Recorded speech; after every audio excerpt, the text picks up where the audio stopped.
హోలీ పండుగ వెనుక రకరకాల కథలు ఉన్నప్పటికీ పండుగ రోజు ఒకరి మీద ఒకరు రంగులు చల్లుకోవడం అనేది కామన్. అయితే దేశంలో కొన్ని ప్రాంతాల్లో మాత్రం హోలీని వింత ఆచారాలతో జరుపుకుంటారు.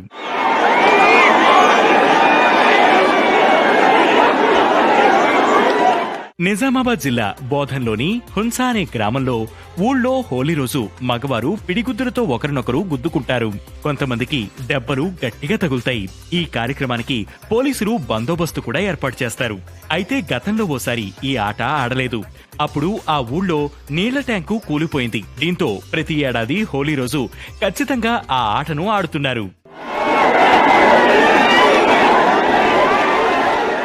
మహారాష్ట్రలోని బీడ్ జిల్లాలో విదా గ్రామంలో హోలీ రోజు కొత్త అల్లుళ్లను గాడిదపై ఎక్కించి ఊరేగించి కొత్త బట్టలు పెడతారు.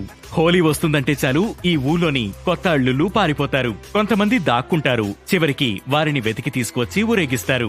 అక్కడ గత 100 ఏళ్ల నుంచి ఈ ఆచారం పాటిస్తున్నారు.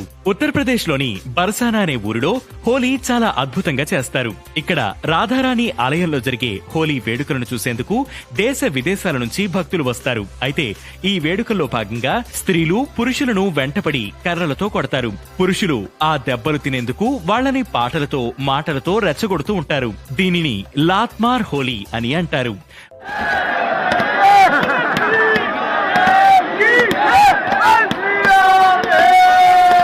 మధ్యప్రదేశ్ రాష్ట్రంలోని కొన్ని ప్రాంతాలలో గిరిజనులు హోలీకి వారం రోజుల ముందు భగోరియా పండుగ చేసుకుంటారు.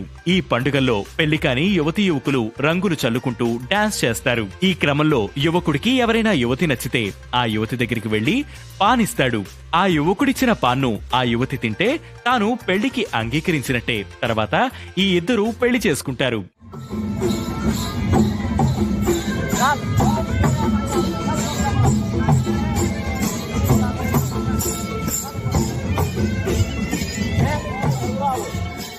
అహ్మదాబాద్ లో హోలీ వేడుకల్లో భాగంగా ఉట్టికొట్టే సాంప్రదాయం ఉంది.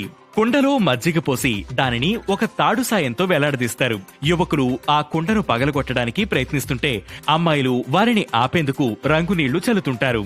ఏదైతేనేం ఎవరైతే కుండను పగలగొడతారో వారిని హోలీ రాజుగా ప్రకటిస్తారు.